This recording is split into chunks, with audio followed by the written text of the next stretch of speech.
Okay, good morning everybody and welcome to the March meeting of the Greater Manchester Combined Authority Housing Planning and Environment Overview and Scrutiny Committee. Item 1 is our apologies for absence. We've had apologies from councillors Andrew Morgan, Patricia Holland and Elaine Sherrington. We are not yet a quorum meeting. There needs to be 10 councillors present and there are currently 9 councillors present. So with the agreement of the committee, I'd like to proceed as an in-quorum meeting, understanding that at least one councillor is on their way. Is that agreed? That's agreed. I'd particularly like to welcome councillors Adrian Pearce and Michael Winstanley, who are acting as substitutes today. You are both very welcome indeed. Okay, Chair's announcements. I'd like very much to thank Councillor Hannah Roberts, who has volunteered for the Housing and Planning Commission in due course. So thank you very much for that. Colleagues will recall that we were invited as a committee to send along somebody to join that. So Councillor Roberts has indicated her interest in that in due course. We have some external speakers here today who are neither councillors nor officers of the Combined Authority. So I'd like to welcome Maura Jackson, who's the Chief Executive of the Bolton Young Persons Housing Scheme, Dave Minshall and Dawn Daly, I'm sorry, I can't read the writing on there. Dawn Daly from the Joint Veterans Alliance, and Pauline Towns, who's a community volunteer who works to support rough sleepers, all of whom have been invited to this meeting following suggestions from members of the committee. So you're all really, really welcome. We're going to come on to your section a little bit later, but I just wanted to let colleagues know who was around the table. And we have our usual array of Combined Authority officers who are also very, very welcome. Item 3 is declarations of interest. Does any member have a declaration of interest for any of the items on the agenda? No. I'm going to move item 4 later on in the meeting because we can't properly approve the minutes until we have a quorum meeting. So if we get our 10th member, we'll come back to item 4, which is to agree the minutes of the last meeting later on. Item 5 is the Greater Manchester Spatial Framework. Anne Morgan is not here today, and so we have Chris Findlay, who's the planning lead for the Combined Authority. We have had a brief report in our papers, and I know Chris has got some information, NPPF as well, to update us on. So I'm going to hand over to Chris and then invite questions from members. Please go ahead, Chris. Thank you, Chair, and I will keep it very short. The update report covers 3 particular areas: publication of existing land supply information, the consultation on the draft National Planning Policy Framework and subnational population and household projections.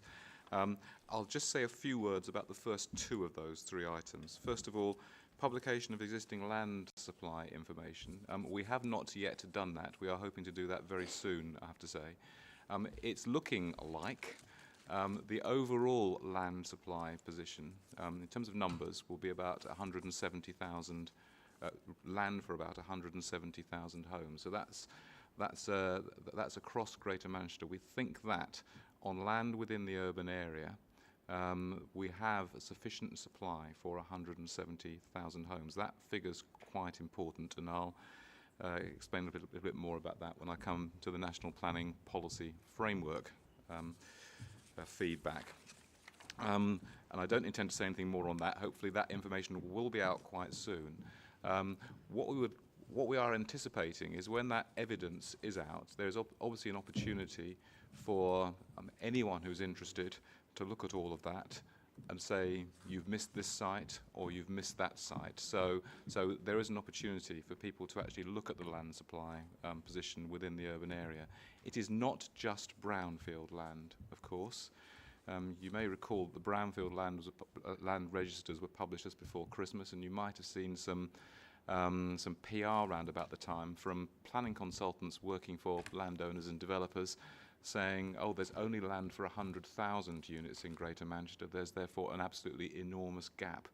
But the reason why I'm talking about 170,000 is that when you're looking within the urban area, it's not about just the land on the brownfield registers in terms of how that's been defined. It's also about other land which has planning permission, and indeed land which is not brownfield land within the urban area, which is suitable for housing.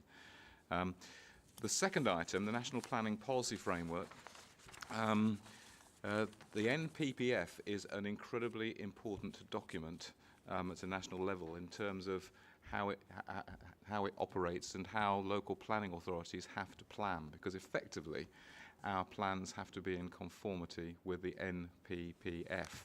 The first National Planning Policy Framework, I think, was published around about 2010, 2011, can't remember the precise date. A relatively short document, but there's been a huge amount of legal debate about the meaning of words, sentences, and from a planning point of view, and looking at housing land supply and 5-year housing land supply and all that and how that operates, you have to read the footnotes, because there was a footnote in the last NPPF which turned out to be incredibly important. So we have until the 10th of May to respond, both as Greater Manchester and also as 10 individual districts, to this consultation on the NPPF. It's pretty clear that the government's only allowing 2 months for this consultation. Normally they allow 3 months, but I think what they're intending to do is to then publish the final new NPPF before summer recess. That's obviously going to be quite important in terms of the GMSF. So we really are seeing a lot of things all juggling around at the same time. We have to look at all the detail of the NPPF in terms of our response. And that's not so easy, because the government's not only changed the NPPF, it's changed the whole structure. So you can't just read across from the new draft to the old draft readily. So we've actually got a bit of a job in terms of reading everything that's in there and actually understanding what it means. But to give you a little bit of a flavour of what it covers, I mean, clearly a big driver here, which is why last week, when the draft NPPF was launched, Theresa May actually launched it, which was I think the first government planning policy guidance I've seen launched by a Prime Minister. Was obviously a stated intention to deliver on housing and 300,000 homes a year. So, if you like, there were some big political messages there last week. We're obviously, as officers, having to read beneath the politics to understand what the words say and what they mean. But housing delivery is clearly the big message behind this review of the NPPF. It has big impacts for strategic plan making. That's the GMSF, if you like. I'm not going to go into a lot of detail on what's in the consultation draft, because I will bore you senseless. But some headlines.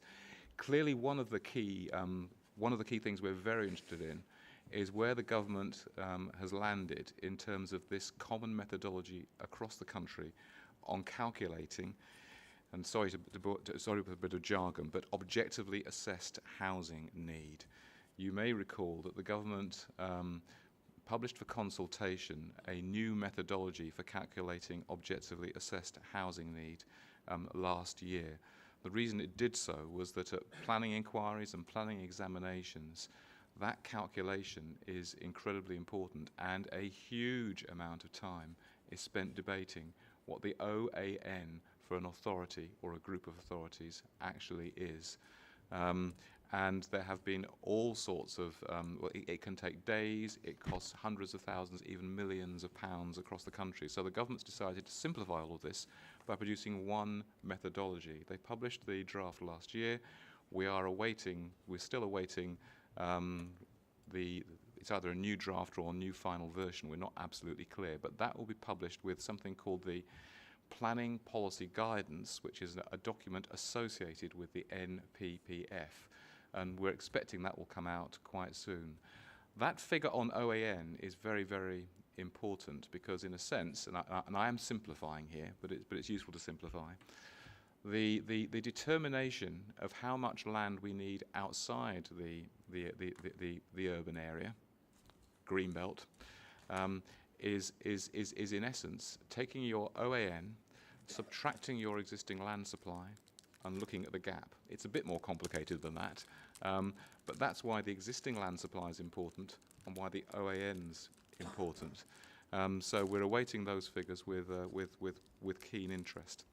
There's a lot in the documents about mixed type and tenure of housing, about affordable housing. They've also published a housing delivery test for consultation. So this is a new one. What it effectively means is that if you have a requirement as a district and you fail to build against that requirement above a certain threshold, then two penalties potentially come into play. One, a potential threat that the government will take over your planning service and do the work for you. And secondly, financial penalties in terms of new homes bonus and effectively allowing you not to have that. Now, the details of that still have to be worked through, but those are clearly important tests. They are significant for the GMSF because if you look at the way where we landed with the figures last time, with the 10 districts, some districts were actually above their OAN, and some districts were below their OAN. That actually helped everyone because it meant that those below their OAN were effectively being helped out by those above their OAN who might have been supplying for their own particular reasons, not for GM reasons. And obviously if there is a deterrent in terms of financial penalties, and that causes a little bit of an issue. So we need to look at that pretty carefully. They've also published another document on planning obligations and how you calculate viability assessments, and there's a huge amount of detail in there. The whole way in which Section 106 agreements work, introducing potentially something called, I think it's a strategic infrastructure tariff, which can be used at a metropolitan level, where you have a group of authorities who actually have the power to work together to produce a spatial development strategy. That is Greater Manchester, so that's something which we'll need to have a look at. And then they clearly say quite a few things about Greenbelt as well, which doesn't fundamentally change Greenbelt policy nationally, although they are saying that where you have brownfield land in the Greenbelt, this is something which I think confuses a lot of people. People think you have Greenbelt or you have brownfield land. That is not the contrast in definitions, if you like. You can actually have, and we do have, brownfield land in the Greenbelt. Then effectively that can be brought forward for development more readily. That's what they're saying in the consultation. But I have to say, it's the detail which is going to be really important in this, I think, rather than the big headlines. So, for example, I saw a reference this morning to a change in the definition of housing delivery, which is found in the glossary.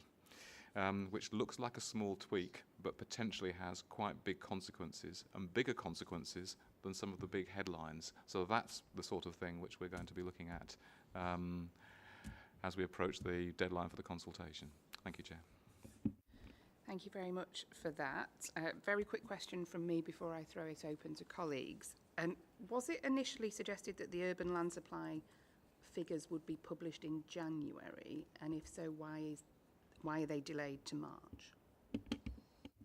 The reason for that is that we are still awaiting information from an authority. There's been a little bit of debate about that over the past 1 or 2 weeks, or 1 or 2 months.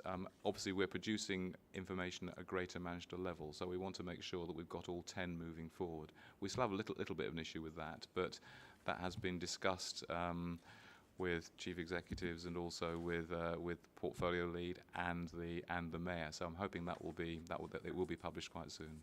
Yeah. But we're halfway through March. You're confident that it'll be published by the end of March, are you? I'm very much hoping so. Thank you.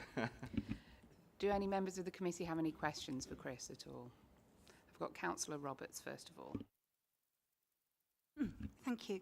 I'm not sure which one of these collections of initials has produced this, but we've just been looking at new figures of housing that we need to produce in each borough, which was as a result, I think, of this formula being applied, and it raised everybody's numbers significantly, as my recollection. So Oldham went from more than doubled in terms of the annual housing supply. So is that figure that we've kind of been working on most recently going to be affected by any of these things that you've just been talking about? Is it likely to change again? We've been looking at the been looking at the GM figures and the figures for the districts, taking into account both the proposals in the government's methodology, so the OAN figure, but also our own assessment of the household and population projections. Because we had one or two issues with the government's methodology, which we've actually fed back to government. So we're awaiting with interest what they actually publish, hopefully in the next week or two, hopefully by the end of March. In fact, when you look at the consultation methodology, it wasn't as straightforward as everyone going up. Some went up, some went down. So Manchester and Salford went down. Oldham, I think Stockport, one or two other authorities actually went up. Now, one of the issues is whether you can look at Greater Manchester as a whole in terms of 5-year housing land supply, or whether we're still looking at each of the 10 districts. That has its own set of issues, so we have to consider that. But it was the case that some went down and some went up, and Oldham did go up. Yeah. We don't know until we see the final version, but if they stick to the methodology they produced at consultation stage, then no. But if they tweak it a bit, then we're going to have another little look at that. Yeah. Councillor Peat, and then I've got noted Councillor Wilson.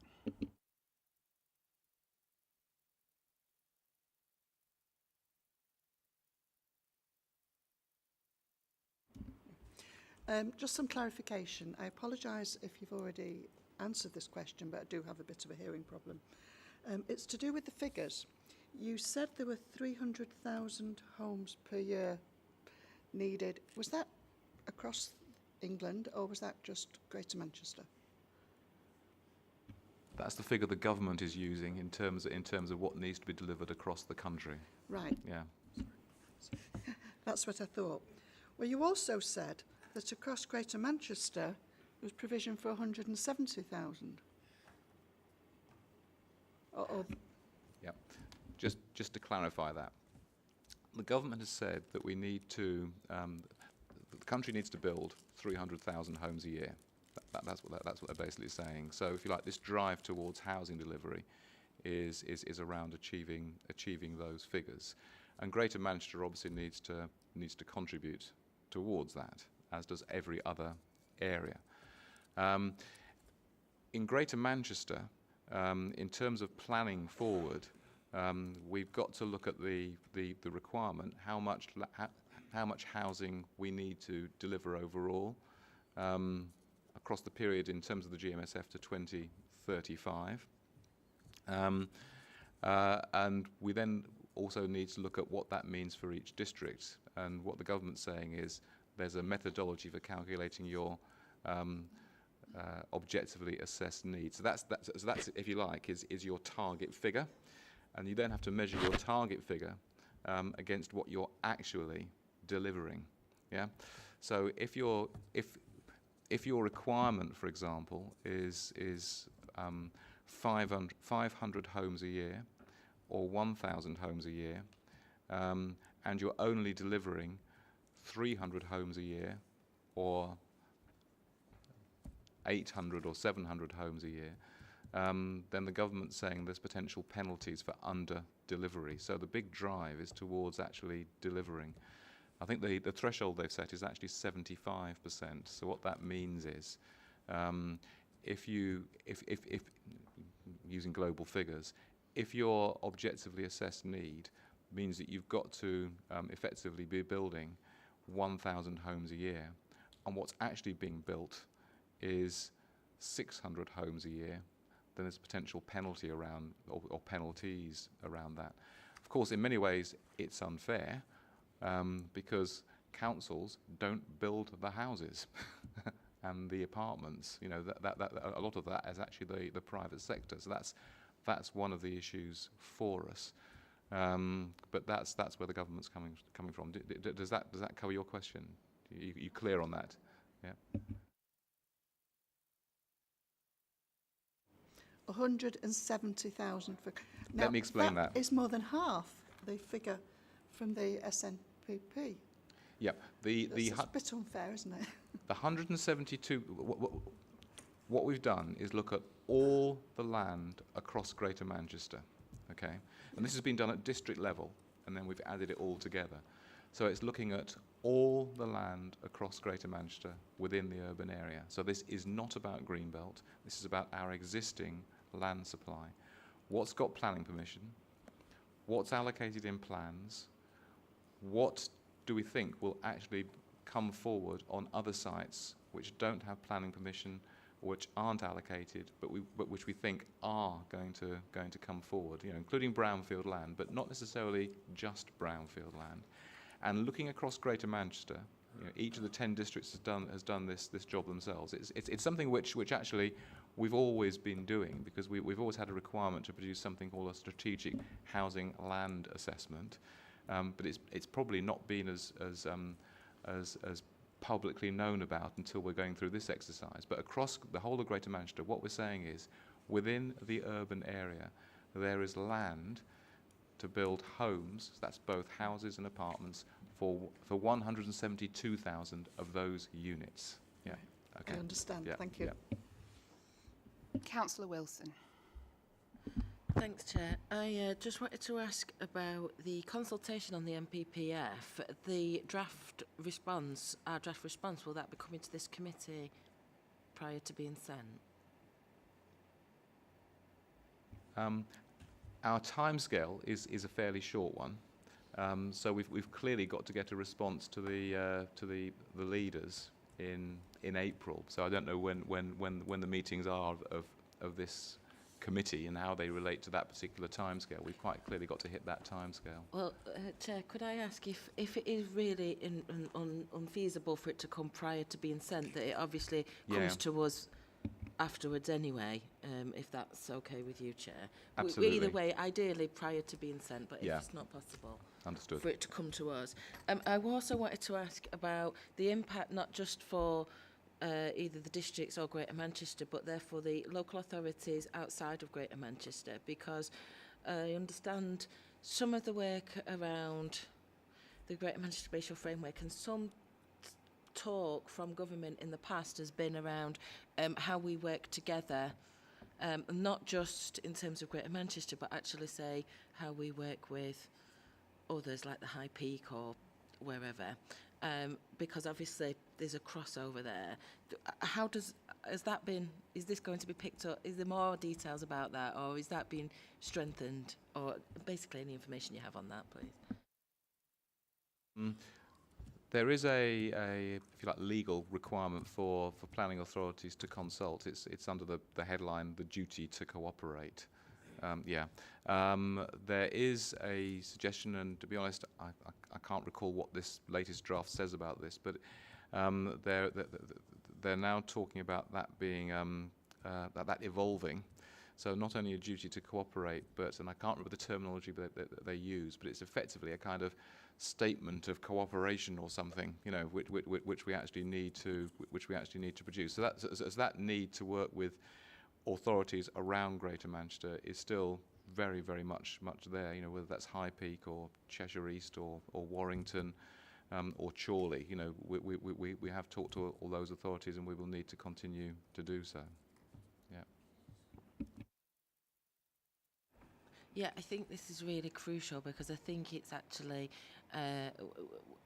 it's people who live just over the border are not necessarily, they could be working in Greater Manchester, or they could live in Greater Manchester and work just outside of Greater Manchester. And I think the idea that we're not a separate little entity in the world.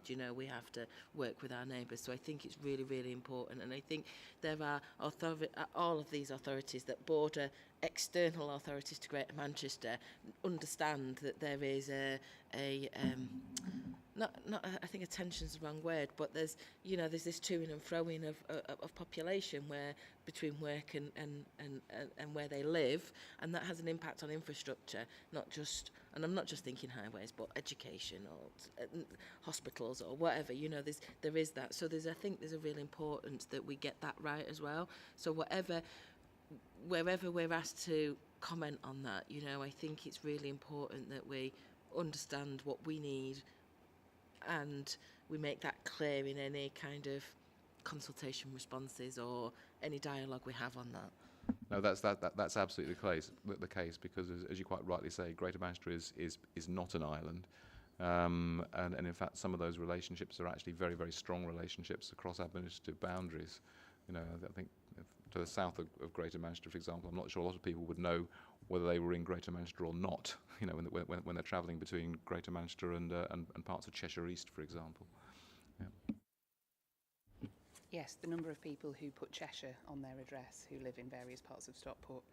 I very much support Councillor Wilson's request for a draft of the consultation response to come to this committee. We next meet on Tuesday the 17th of April. So if that's in good time, I think that would be helpful. If it isn't in good time, please do circulate it to this committee. It's the sort of thing that should be coming here. Thank you very much. I've got Councillor Sharp, then Councillor Robinson, and finally Councillor Walker. Councillor Sharp. Yes, thank you, Chairman. And also thank Chris for his informative, if I may say so, presentation. I've obviously got a lot to learn. It looks to me is a lot of this is still evolving, and we have got to dot the I's and cross the T's. Can you just tell me, and I'm interested in this subject as a member of a planning committee, is there a definition out there which talks about social housing? I don't know when we're talking about housing whether you count in those figures all sorts of housing at any standard. Have we got to that stage yet?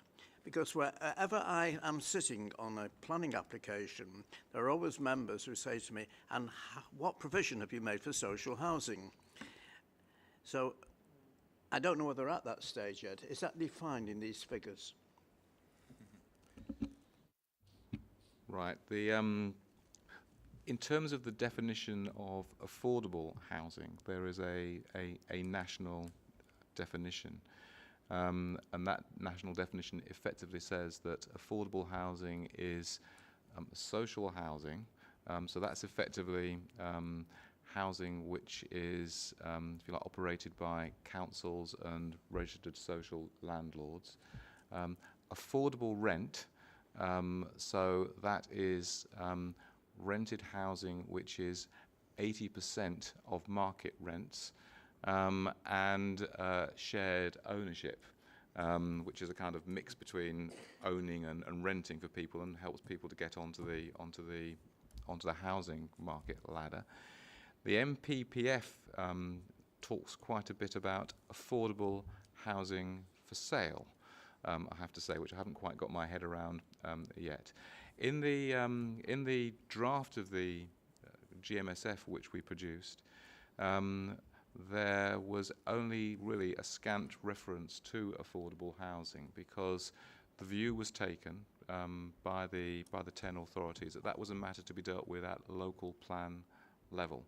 I think we will have to say quite a bit more about affordable housing in the GMSF. What we say and how we say it, we have yet to determine. That's a discussion elsewhere. Thank you very much. Councillor Robinson. Thank you, Chair. My question's more around clarity on penalties. You haven't given us very much on what sort of penalties are going to take place, how they're going to enforce penalties. So my question's around the penalty side of it.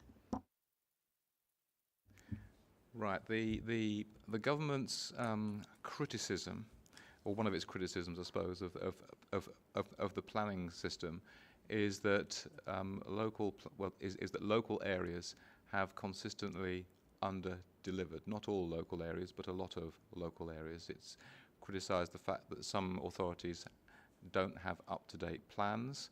Some authorities don't have plans which are compliant with the latest version of the NPPF. And that's one of the reasons why there's an under-delivery of homes across the country.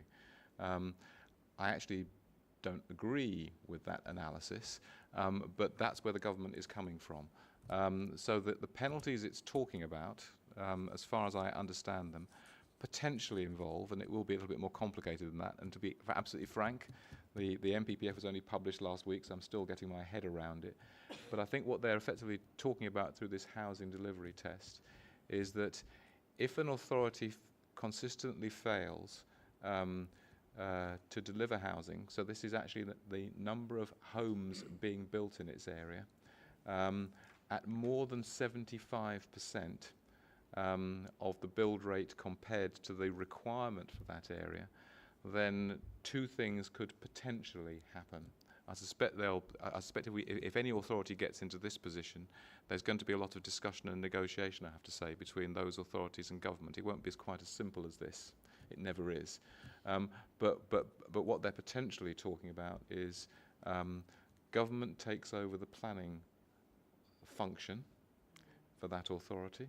So, if you like, planning decisions aren't taken locally. They're taken by national government somehow. I can't see how that would possibly work myself. Maybe it would apply to certain sorts of applications. I don't know. I mean, all of that, I have to say, is very unclear. But the second potential penalty is around new homes bonus. So if you've got new homes bonus as an authority due, and you're not delivering above your threshold, then potentially you don't receive that new homes bonus. And that's quite a significant financial penalty. In Salford, my authority, it's millions of pounds a year. So the potential financial threat is a real one. Yeah. Councillor Walker, then I'm going to draw a line under this item. Yeah. So one of the dilemmas that we've had in the past is the accumulation of the deficit. So if your target was 5,000 and you built at 4,000, maybe you gave lots of planning permission, but because of the recession, particularly during the recession period, and it changed across Greater Manchester depending on the authority, how quickly the recession stopped biting for you in terms of house building. So you accumulated a deficit that got bigger and bigger and you carried it forward. So if your target was 5,000, it was 5,000 plus what you hadn't built for the last 6 years, for instance. So it became huge. So if we're in the scene that we're talking about now, does that slate get wiped clean and we start again? Because clearly, one of the dilemmas for local authorities is, I suppose if you were unscrupulous, you could just approve planning stuff that will never get built. But the reality for most local authorities, they approve it based on applications, and the applications are usually for people who do either want to buy or increase the value of the land. But obviously we're not local authorities are not in a position to differentiate there. We just have to assume that they actually do want to build these houses, not just turn this farmland at £7,000 an acre into housing plots at 200,000 quid an acre. So my first question is that, but the second one is, there is a real dilemma that government doesn't seem to have addressed. I was hearing the threat, and in some ways I was a bit pleased about the threat. It sounds daft, but if the threat is to try and make people behave equally, that doesn't seem all that unreasonable to me, although everyone's different, I recognise that. But there is a real dilemma about, even when you've granted permission and the builder wants to build, he wants to build at his rate. Because the truth is that unless, you're someone massive, but it probably applies equally to them as well, but a normal builder, he says, right, well, there's 3 years' work for me, or there's 5 years' work, so I'm going to build at 30 a year, and by doing that, I'll keep the price nice and high as well.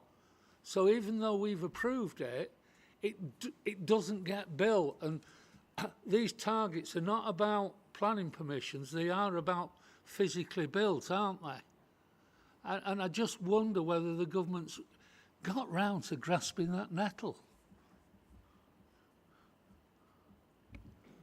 On the issue of backlog, which I think was your Yes, first yes, it question, was. I think we don't know. I mean, we'll need to see the detail of that. I think the government would need to be pretty careful, because if it designed it in the wrong way, you could find actually quite a lot of authorities across the country were suddenly in difficulties immediately, and I don't think the government actually wants to take over the planning function of lots of local authorities all at the same time.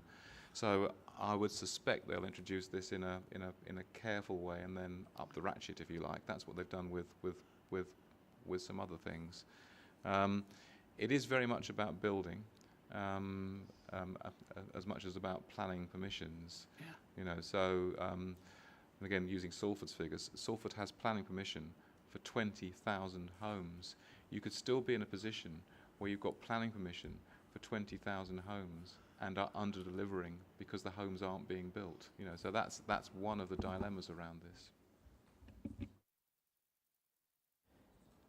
Briefly, Councillor Wilson, yes. Thank you. Is there a way to condition a planning application, and so that actually you can approve a planning application on condition that it's delivered within such a time, and if not, do something else? I don't know. I'm making this up slightly as I go along, but is there a way of doing that? And back on the back of that, would this be able to be something that we could maybe have a think about and be part of our response to government, that actually we have evidence in Greater Manchester that we are actually approving, we are trying to deliver to our housing need, but they're not being delivered. So is there a way, or maybe of invoking the Mayor's powers to force in that delivery of housing? Right. You can attach conditions to a planning permission, which effectively, say for example, that the permission lasts 3 years, after which it lapses. So that obviously is encouraging delivery. I mean, there's been a lot of talk about developers, house builders, land banking, and in fact, the government's made some statements about that and has talked about penalties there, and I think they're talking about those sorts of conditions really. Of course, it gets a bit more complicated than that, because if you've got a big planning permission on a very large site, so it might be a very large, like traditional suburban site on the edge of Greater Manchester, or it might be a big apartment development at the centre of Greater Manchester. Take Salford Quays, for example, the Media City planning permission.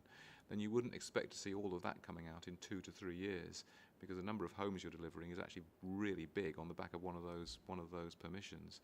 So sometimes it's also about how the market works over time. So it has to be a bit more nuanced than that. But yes, I think we would want to see a push towards delivery.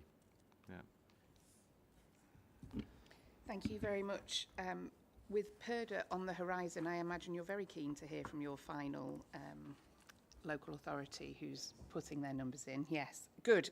We don't have a specific item on this for the next committee agenda, but as ever, we would very much welcome a briefing note on the latest information, because it is such a big item for this committee. So thank you very much to everyone for their contributions there. We're going to move back to item 4 now that we are quorate. Cue glitter cannons and fanfare. And I'm just going to ask if colleagues agree that they approve the minutes of the last meeting dated the 15th of February 2018. Is that agreed? That is agreed. Councillor Sharp, if you'd like to make a comment, please use your microphone. Not really necessary. I didn't go to the meeting, and I did phone through to offer my apologies, because I went on a cruise about 4 o'clock in the morning, and I was told it would be all right. And I didn't really feel like going to the meeting and then packing my case and buckets and spades for the weather which I got in the Canary Islands. So that's all. I did send my apologies. Okay. Well, we're all grateful you shared that with us, Councillor Sharp. Thank you very much indeed for that. I'm ready to go back. If that's I'm not going to comment. Okay, we're going to move on to item 6 then, please, which is homelessness. And I'm going to spend a moment just defining what we're on about here, because homelessness is a subject that's this big, and we can't cover that in the hour that we've got today. So we're specifically focusing on street homelessness, on rough sleeping, and some of the work that's going on around Greater Manchester. Some of us have been this is a big item for this committee. It's of huge importance across Greater Manchester. It's something that's getting more coverage in the press. And I think the briefing note that we as councillors have received in that table that talks about the percentage increase in street homelessness in almost all boroughs of Greater Manchester, I think brings home why it's increasingly in the press. And the couple who I was sitting in front of on the train on my way in this morning were talking about this issue. So it is a real issue, not just for the people who it's affecting directly in Greater Manchester, but it's an issue of real concern across our conurbation. So we're doing something slightly different here, and so we're bringing in people who are not officers of the Combined Authority, and we're bringing in people who are working on this issue day to day with people who are directly affected by the issues that we're talking about. So we're bringing in people who are not just looking at the city centre, because when people talk about street homelessness, often in Greater Manchester, they talk about Manchester city centre. They talk about what you see when you get off the train at Piccadilly, and we know it's a much bigger issue than that. And I think we, as councillors representing the 10 boroughs, we know that this is an issue that there are other people who know and are experiencing these issues. So I really want to repeat my welcome to our external visitors. So thank you very much for coming. We are going to hear from each of you for about 5 or 10 minutes. Tell us what you think we need to know about the work that you're doing. And then I am 100% sure there will be many questions from the committee to just try and understand what you're talking about, to make sure we fully grasp all of the issues that you're on about. So we're going to go first to Maura Jackson, who is the Chief Executive of Bolton Young Persons Housing Scheme. Maura, please take 5-10 minutes. I will wrap you all up after about 10 minutes. So please take that long, use your microphone, and then we'll ask questions at the end. So please go ahead. Thank you. Okay, thank you very much. Thank you for the welcome. Bolton Young Persons Housing Scheme, we're an independent charity and we are in our 26th year of operation in Bolton.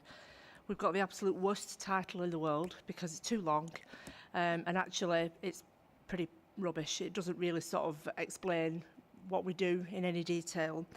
So I had the certificate back yesterday from Companies House with permission to say that we can change it to Backup, which I think is more punchy and a bit young person friendly, but it really demonstrates that we are all about support.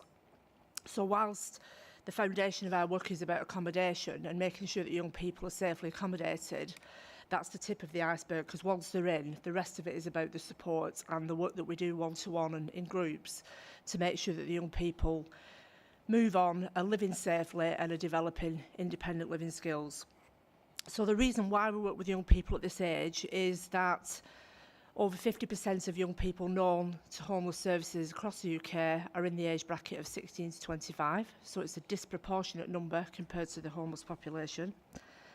People who are rough sleeping and long-term homeless have a 30-year less life expectancy than the rest of us. So the average age for somebody to live, if it's a man, it's 47. I'm 47, I find that a bit scary. If it's a woman, it's 43. So that's why we do what we do, because we want to intervene now and make sure that the young people are not the long-term service users that other services have to pick up later on. So what we do is we provide the accommodation. So we are managing agents. We don't own any of the housing stock. We manage it on behalf of registered social landlords. But at any one time, we have 103 young people in occupation just in Bolton. But the 103 units are made up of 8 different projects, and the 8 different projects have got different support to tailor around different young people's needs. So some are very independent, some come to us with lots of independent living skills, they're already in education, training or employment, and what we're working on is to make sure that being homeless doesn't interrupt that and cause any deterioration, right back to young people that are chaotic, they're already into a career of offending or substance abuse, or it could be that the issues that they've experienced have been the parental issues, so it's the parent that's a drug user or an offender or who's got mental health issues, and it's not safe for them to remain in the home. 30% of the young people we accommodate come through the care system, so there is no home to go back to.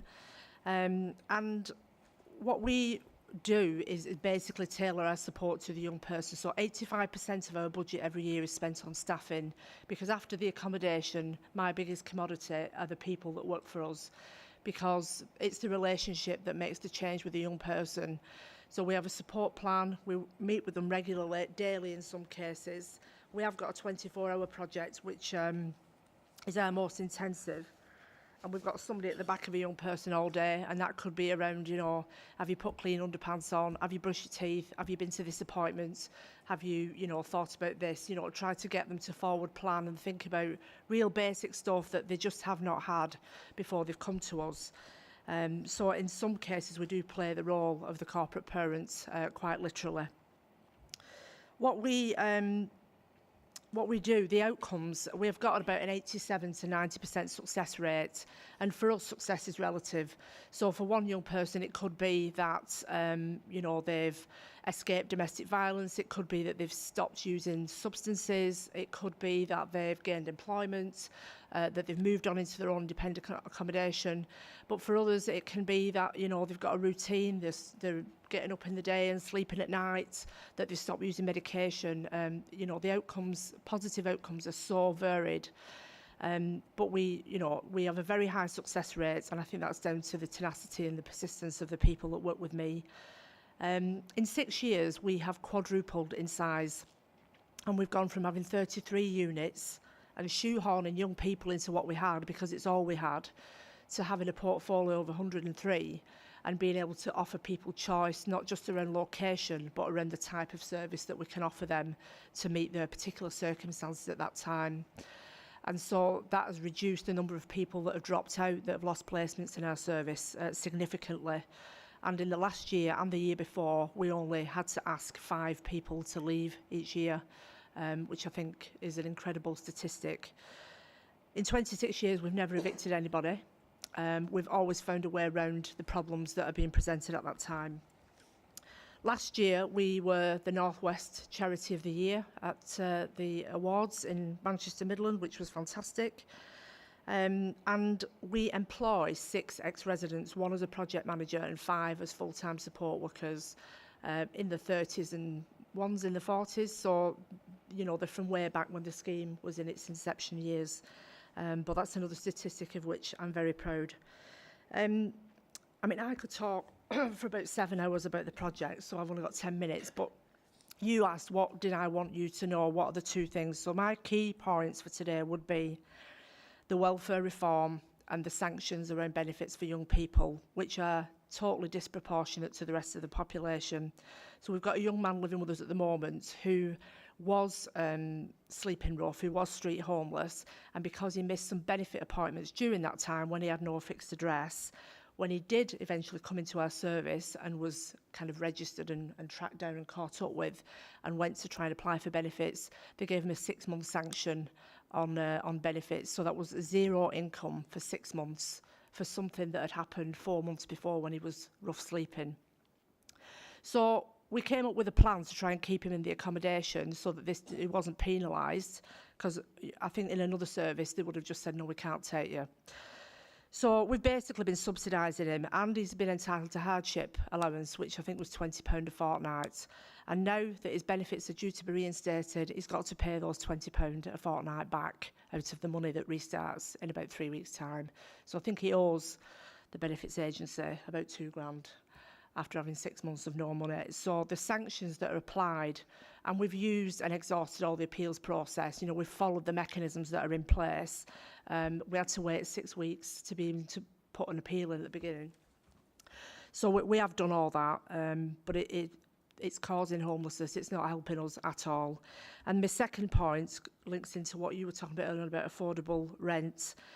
They're not affordable. I don't know how to flower that up for you, but £93 a week on average for a flat in Bolton in the registered social sector is not affordable for a young person claiming £56 a week on benefits. So what they've started to introduce now when we go to get a young person ready for move on is what they're calling an affordability check. And if you are just on JSA or you are just on income support or ESA, they class you as not being able to afford the accommodation, and so the offers are withdrawn. So we're not even getting young people over the starter point to be able to move on from our scheme. And my worry is that we're going to end up with a bottleneck of young people that are with us, but when they're ready to move on, there's nowhere to take them except into the private rented sector, where they've got no security and no stability, or less of it, obviously. So again, you know, we're using the local procedures to appeal against that, and also attached to that issue is when we come to sign them up, if they pass the affordability check, they've got to pay 2 weeks rent up front in advance at sign up. It's just not possible. So these are things that I think could be undone, you know. If the young person is entitled to housing benefits and we can prove that, and we can guarantee that we'll put the application in on the day that they sign up and we'll do that piece of work, then they shouldn't need to pay 2 weeks in rent in advance, so that that sits on an account and keeps them in credit just in case. So those are my two biggest sort of bugbears at the moment, because it is actually preventing us from moving young people on successfully. And of course then we're looking to subsidise and try and find ways to pay that and help young people through fundraising, which is not the best use of charity money.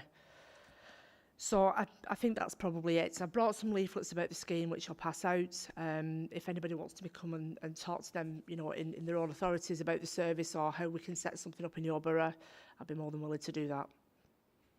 That was great. Thank you very much indeed.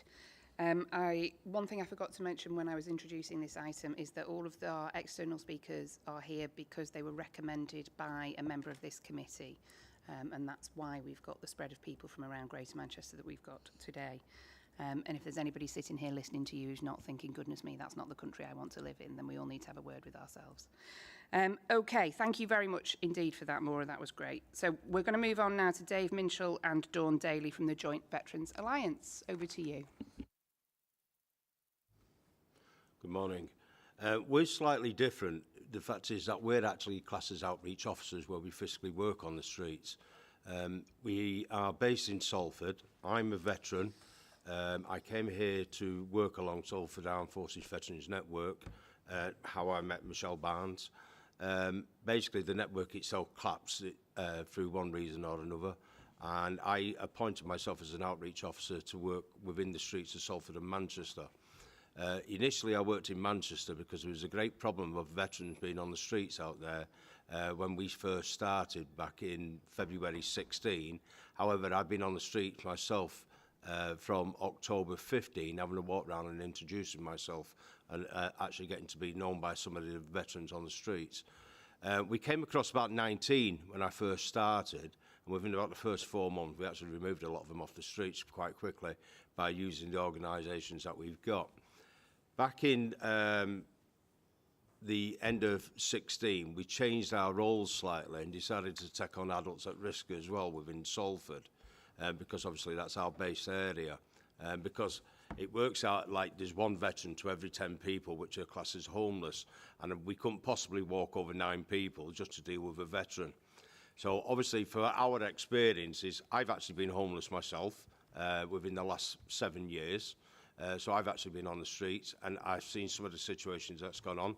Dawn, my partner, has been around homelessness since she's been 14 because her father run the very first hostel in Salford.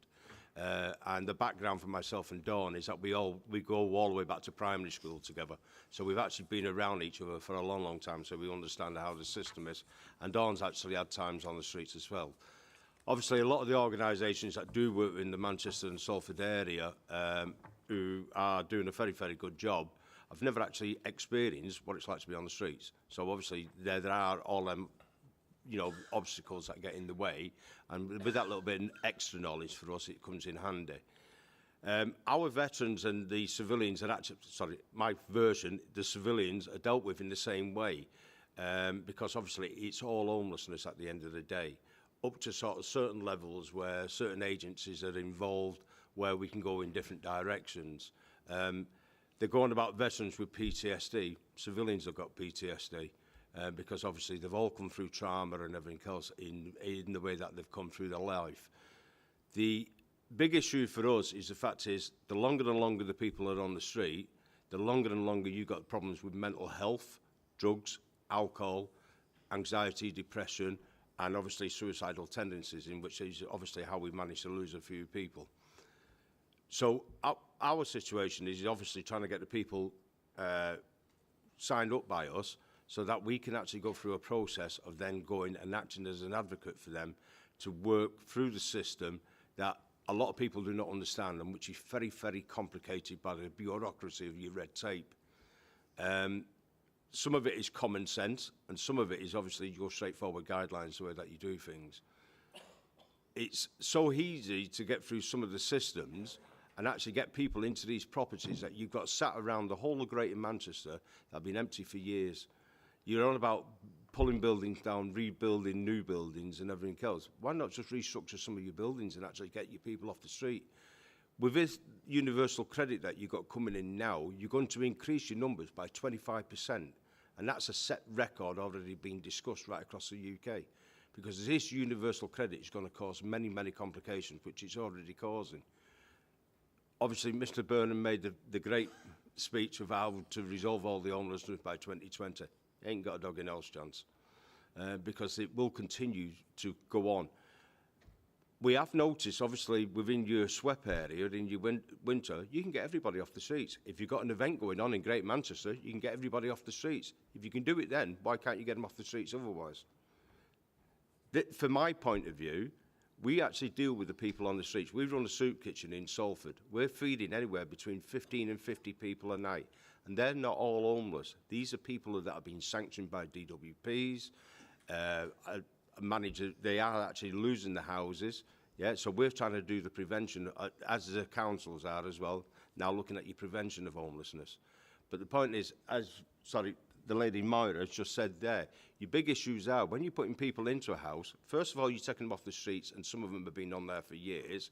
You're dumping them into an empty property, and most organisations just say, there's your keys, bye-bye, you're on your own. Right? And they've got an empty property, so rather than look at four walls, they'll go back out on the street where your community is. Or they'll continue begging on your streets, which is what you've got in Manchester at the moment. You've got a lot of people who are begging on your streets that's actually got properties, and I know quite a few of them already. Right? So therefore, you've got a difference between your actual beggars and your actual homeless. And your numbers are not correct, far from it. No matter what statistics you put in at the end of a year, they don't match what's actually on the streets. You've got around, within the city centre alone, about 4,000 people which are on your homeless register. If you look at your numbers for the UK, you've got over 376,000 people which are classed as homeless. You're looking at building 300,000 homes, right? You calculate that between every county that you've got and every borough and local council, you're talking about 250 houses. 250 houses ain't going to cover anybody. So the statistics that you've got coming out and what comes out in great numbers where the general public look at these numbers sounds great, but not when you actually put it down into reality. This issue is never going to go away, because the fact is it doesn't matter how many organisations like us go out on the streets and actually deal with these issues, right? We are still being blocked by the bureaucracy of the local government, the local councils, the borough councils and everything else. For me in particular, or for our organisation, we are actually set up in Salford. That's where our team works from. However, in Salford, we deal with vulnerable adults and veterans. Out in Greater Manchester, which is the other 9 boroughs, I deal with veterans. And every time I go to a borough, you've got different policies and different procedures that I have to follow. You're meant to be one area. This is meant to be Greater Manchester. If you're Greater Manchester, then run by one policy. Right across all your boroughs. At the moment, I've got files upon files upon files of paperwork of different policies that I have to comply with for different boroughs. Talk about making jobs hard. It's unbelievable. I spend most of my time looking at paperwork before I actually go and challenge. And it makes things very, very difficult to get people off the streets. In Salford in particular, we have 5 main hostels for us, and 4 of them are controlled by the council. Which basically, you turn up at a council, you're given non-priority, you're left on the streets. One of the situations Myra discussed there about her young man that had the problems about the finances, I got a young man that had actually done time, came from Kenya, worked in England for 4 years, yeah, but because he hadn't completed his 5 years with his wife, Yeah, he then lost his sponsorship. He then wasn't entitled to benefits, but he was being dealt with by the probation. He was hit with a court fine, which obviously we managed to get written off. This guy spent 1 year on the streets with no finances, no backup whatsoever, apart from our organisation. We fed him, we clothed him, we managed to give him sleeping bags and occasionally getting him a settee. That is taking away a person's human rights. And this is what your councils are doing. At the end of the day, it's okay looking at what you got written in your policies and what you got written in your paperwork, but this is a person's human life that we're dealing with. I've seen people treat dogs better than what we treat our people on the streets, and I find it absolutely disgusting in the way that is being done. And unfortunately, or fortunately, you are the people who have that sort of say. At the end of the day, an organisation is obviously run by its people who is the appointed officers. And then it's obviously relayed back into the government. But this government will never sit up unless actually the cities themselves actually start to stand up to your government. And that's not me being political, that's a straightforward structure. It's just the way that the whole system runs, and it's not only Manchester, it runs in every other city as well throughout the country. Right? Unless actually the people start standing up against what's going on, it's obviously, you can't just be taking money off people left, right and centre and leaving them with nothing.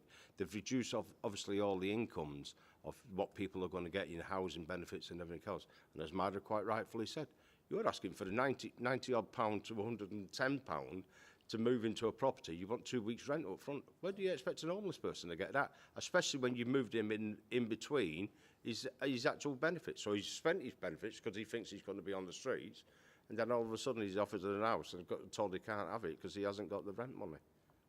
If you go through the private sector, Salix in particular, right, I know in Salix you have to pay £50 towards a credit check, which takes £2. So why they have to charge £50? They have to pay £50 towards the rent up front, and if they actually don't get the credit check, they lose that first £50. That's £50 out of somebody's money who's got nowhere to live. This is the thing. You asked me about what goes on from my point of view. Big issues in Salford in particular, and I can more or less relate to Salford. If we've got somebody that we present to homelessness, by having the interview, and I think Salford's quite good at it in the way that he deals with its homeless. However, some of the big issues that go on, and I've heard about it from Manchester, we will give somebody temporary accommodation and tell them to get themselves to that temporary accommodation. There's no good turning up in Salford and being told to go to Tramways in Bolton when he's got no money in his pocket, or being told in Manchester to go to Sale and having to walk his way down there. Some of these guys that you've got that are living on the streets have got medical issues, they've got, basically medical issues. They've got the whole life in a bag. And you are expecting somebody to walk 10, 15 miles to get themselves to an accommodation. Basically, yes, you've got the compassion and the empathy of dealing with the people in the office, but basically everything else after that is up to them. Yeah, you've got to empower people, but at that time, you've got to give that person some sort of a commitment for them to empower themselves. And this is not what's happening in the society at the moment. So thank you very much for that. If you could change one thing, if you think there was one thing that you had a magic wand today and it'd be different tomorrow that would make some part of this better, what would it be?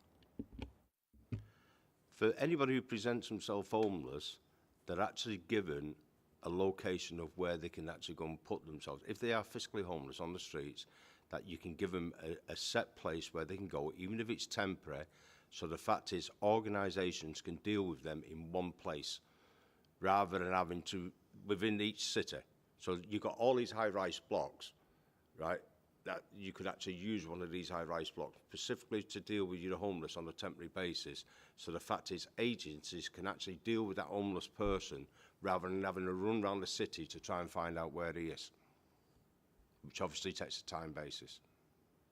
And the officers actually go to this homeless person, not the homeless person to the office. Salford Council just started working this with us at the moment. We have our soup kitchen. We have housing officers come to our soup kitchen at night. And in the period of 1 month, they've actually dealt with 11 people, which is very, very good for us, because we're actually, the homeless are now coming to our soup kitchen, which to discuss with housing officers, because when they go to an housing office, they're sat there for 5 or 6 hours waiting to be dealt with. Yeah, and logically, like Don just explained to me, the time that the council stops wasting the money. We've got hostels that councils pay out astronomical prices to put a tenant in there. So basically, if I was coming to you for housing benefit, I'd get something like £64 a week, right? Obviously, for me to go and get a house, which is costing me £90 to £115, so obviously I have to make up the rest, which then comes out of my benefits.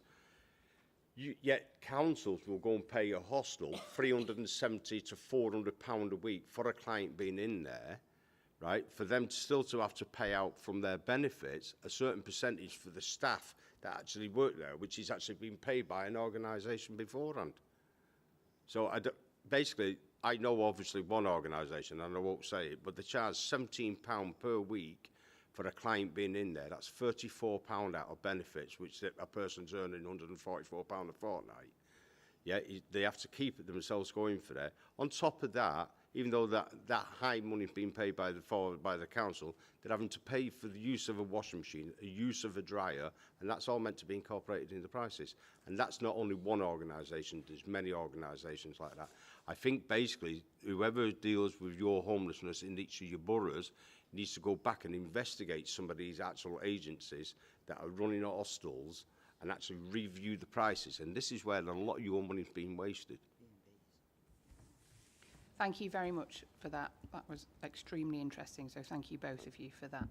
Okay, one other thing that I forgot to mention is that we're joined by Mike Wright, who's the homelessness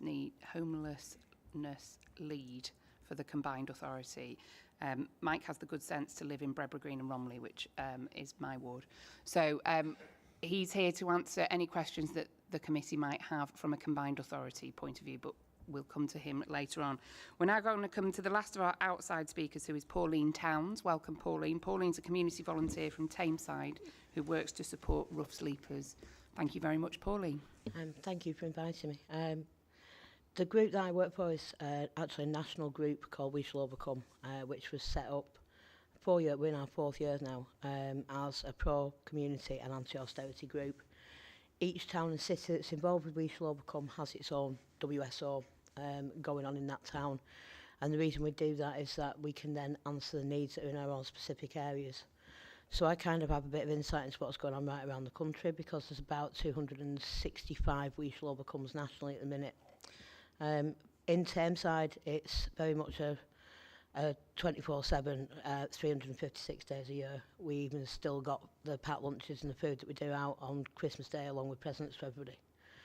When I started doing this 4 years ago, I was feeding about sort of 3 or 4 lads initially, and it sort of balanced at about 6 or 7. At that point, we started doing packed lunches instead of me going out and buying food for them.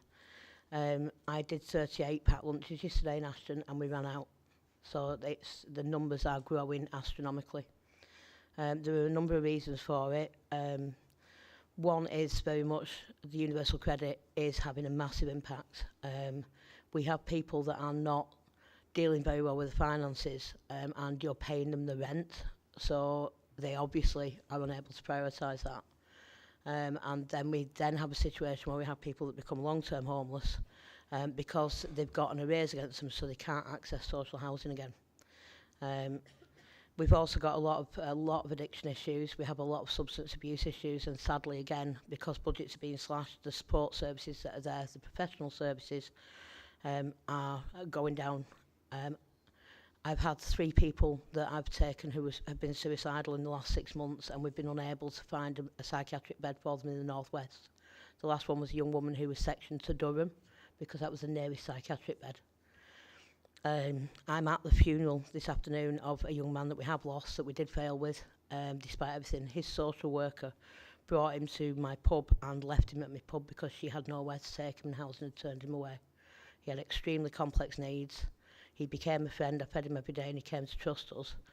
And my friend who runs a local hostel, we've set up a link between us so that we have Infinity Initiatives, which is a CIC, who deal very much with families that are in crisis and trying to prevent homelessness. We Shall Overcome, we deal with the fallout from it, but becoming wider and wider spread with having to deal with just general food poverty and other issues and mental health issues.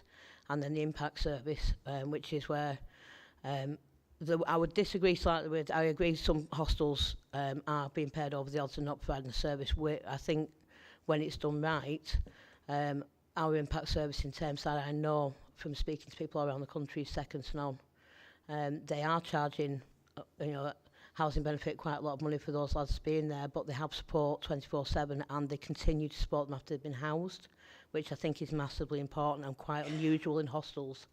So they're actually providing a lot of services that are over and above what you would normally see in an impact style service. They help them with benefits advice, and it becomes almost a community that anybody's welcome to come out, but they continue to check on them even after they've been housed. So when it's done right, I think it's worth paying that money because a lot of these guys have complex needs and need extra support. But I think it's worth checking whether or not the hostels that you're paying are actually doing that, or whether somebody's just driving around in a BMW and having a nice holiday every 6 weeks.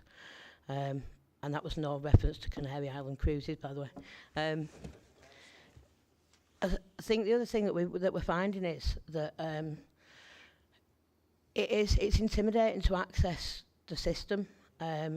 People walk into housing and they're confronted by a very corporate situation.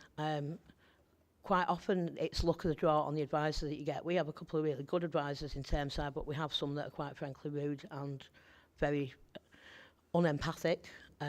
If people get the wrong situation the first time they walk in, they disengage. I'm now involved with our local housing, as well as with the link that we've formed, let's say with the other people that we're working with. I'm a referrer for the Gmca SIB scheme. They were struggling to get anybody to come and fill those forms in. Impact we're managing with the lads that do access the impact service because they're available for people every day for free food, free washing, free showers. Anybody who's homeless can go there. But because a lot of these guys have got issues with substance or alcohol or with mental health issues and anxiety and don't deal with crowded situations, a lot of our rough sleepers in Termside don't access it because there's too many people there. But they do come to me every day, and it's taken, in some cases, the whole of that 3 to 4 years to build up to the point where they trust us. But I've managed to get 28 referrals in so far, and in the last week, we've managed to get our first 3 housed via the SIB scheme. It's into private let, but with shelter support afterwards, and they're still getting the impact support as well. We just heard last night that a young lady that we've been supporting, who we put forward under the SIB scheme, has just been offered social housing. So she's our first success for that. But she's a perfect example of where it can go horribly wrong. She's 22 years old and homeless because of her mother's mental health, because mum lost the tenancy, because she had to go into full-time care, which left Amy on the street. She's been trying for so long to get a particular job because she loves animals, and she got her dream job whilst street homeless. Went and signed off, really proud of herself, and was told by housing, well, that was a stupid thing to do. You haven't got your priorities right because you can't afford emergency accommodation now. And they left the street sleeping. So we got her accommodated with somebody that's put her up, got the SIB referral in, but you've got that catch-22. They can't get a job until they get a home, and they can't get a home until they get a job because they can't afford a home. If they're under 35, they get £246 a week, a month in Termside as housing benefit. You can't find a house, a home, and it is shared room rate, but there aren't enough shared rooms. So you're shutting a lot of these guys out. We've homed our 145th person this week in 3 years. The majority of those have gone into private let because we've built relationships with local landlords who are waiving fees and helping us because they know that we support these guys ongoing, so they're not going to have problem tenancies. Of 145 people over 3 years, and I know it's not a big figure, but it is for us because we're only a little organisation in Ashton. There's only 5 of them not made it. The other 140 are still in the accommodation they were in. Many of them are coming back and volunteering and helping us help others. And a lot of them are in full-time employment and no longer claiming any benefits. So if you give people a chance, then they'll start paying back, and it will save you money in the long run. I could go on for hours about what we do. We get food parcels out to people that are on low income. Sanctions and benefit sanctions are horrific. We've got people that very much like the Daniel Blake scenes. I've had people that have been so hungry when they've come to me that they've eaten so quickly they've thrown up. and that's happening regularly, and that's what we're doing to people. Not necessarily just homeless, just people who are genuinely struggling. For things that I would like to change, you know, if there's two things that I would like to change, one would be that whole situation with the benefit system with sanctions, because that's literally forcing people into criminality. We have lads that are homeless that are very bad at keeping appointments because they've not got the best mental health. And if they get on job seekers, they really struggle not to get sanctioned, because if they've got a mobile, and we try and get as many of them as we can mobiles, they can't afford credit. And if they can afford credit and we've got them a mobile, it's a struggle to keep it charged. So it's very, very difficult for them to jump through the hoops that JSA requires. So they're constantly getting sanctioned. So that's a vicious circle. And universal credit terrifies me, because the numbers we're seeing that are becoming homeless because of those evictions. But for me, a massive thing that I think needs changing is the sweat provision, because we have got people, and I know it's more of a winter thing, and we've just had a hard winter.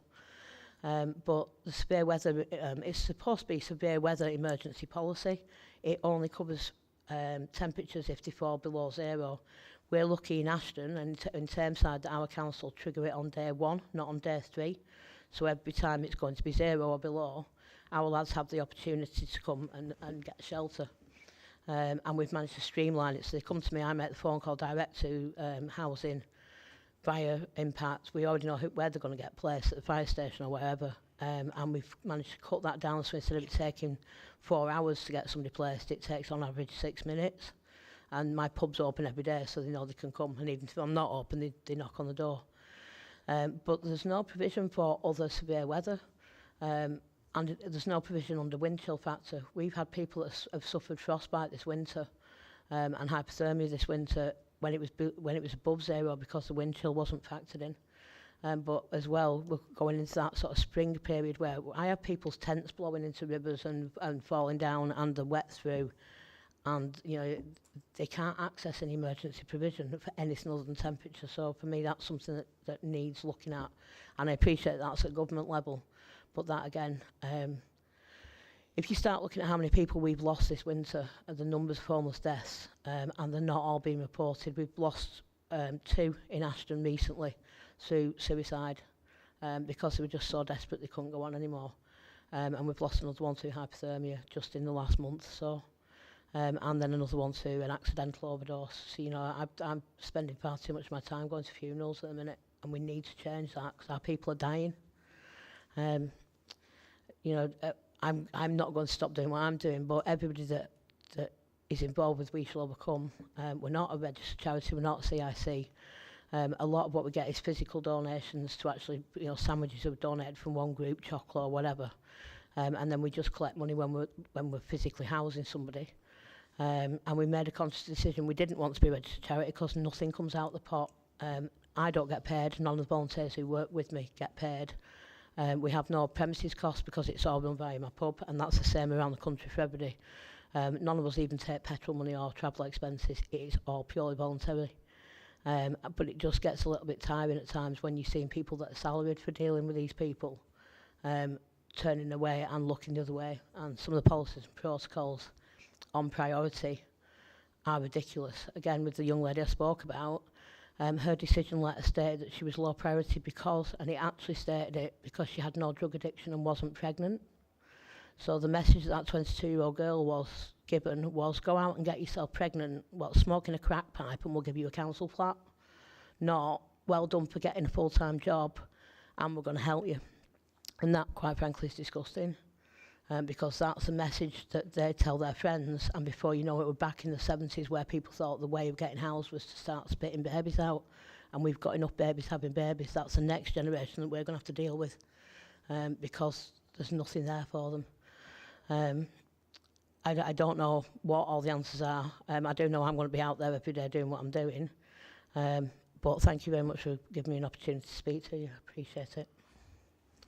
Thank you very much indeed, all of you. I think that was extremely helpful. It really was, as a committee.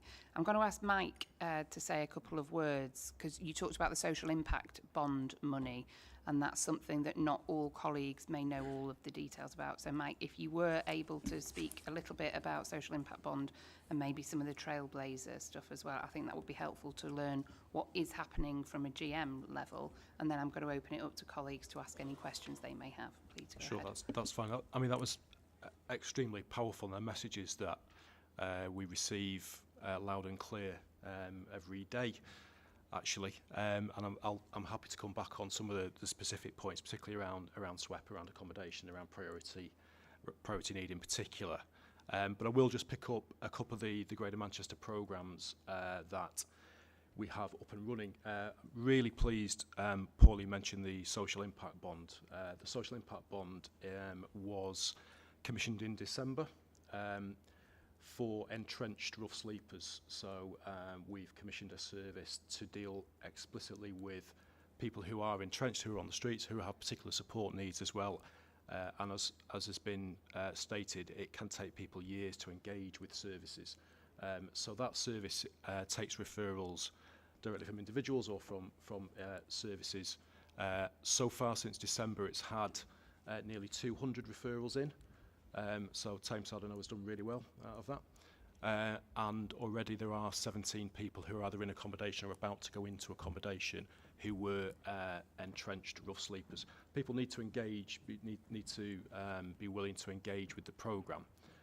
And that can be quite difficult because people have a mistrust of statutory services. This isn't a statutory service, but certainly new services, and that's why the link with community and voluntary organisations is really, really important, to give out a little bit of extra reassurance to people who might not engage otherwise. That's a 3-year programme, and we are very hopeful. Our target is to assist over 200 people. We think there is a cohort of between 350, 400 people who would fit that programme. It may be more, and what we don't know is the onflow of that. What I would just like to say to members of the committee is the people who can be referred onto that programme, there is a cut-off date, which is October this year, for people to be referred in. So if people aren't referred by that point, they can't be referred into the programme. So it is a real message back to authorities to get people referred in so that they can be included in the programme, they can be worked with.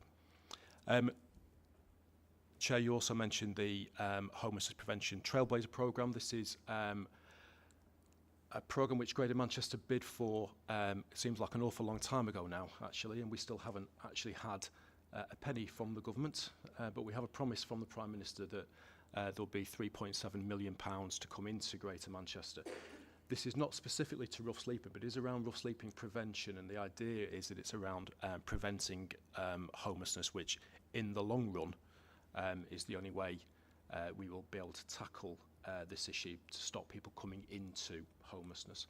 There are a couple of themes I'd just like to pick out in that, just picking up a couple of points that people made around single points of access and single points of places for people to go. One of our themes is around developing a network of hub provision across Greater Manchester. That's one of our themes. Another one is around developing what's commonly called a social lettings agency, which effectively is taking privately rented stock into the management of housing providers and letting it at a higher standard and generally a lower rent to vulnerable people, to increase the supply that is available to this client group. Because one of the points that was made consistently is around how difficult it is, not just for rough sleepers, but actually for statutory homeless people to access accommodation. We are not, despite Chris's best efforts, going to increase supply so hugely, so quickly that everyone is going to have somewhere. So what we need to do is try to gain more access to the supply of accommodation that is already there. And that is one of the themes within that Trailblazer programme. The third programme, which I think we are very hopeful about, and again, this is something which is going to kick off in the new financial year, so in a couple of weeks' time effectively, is a Greater Manchester Housing First programme. So Housing First is extremely topical in the news at the moment, and it's effectively a programme whereby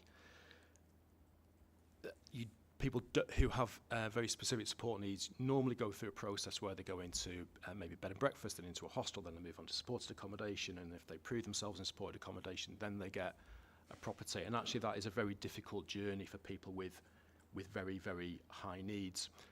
What Housing First does is allocate people a property with the wraparound support, and it enables people not to just get one chance. One of the real issues that we deal with very, very regularly is, as has been referred to this morning, where people's tenancies, often for no fault of their own, maybe the benefit system, it may be a housing benefit delay, that tenancy will fail, and then people are effectively prevented from accessing social housing. Again, it really massively reduces their housing options in the future. In some cases for the rest of their lives. That can't be right, actually. So the Housing First programme will enable people with very, very high support needs to access social housing. We are one of 3 areas in the country.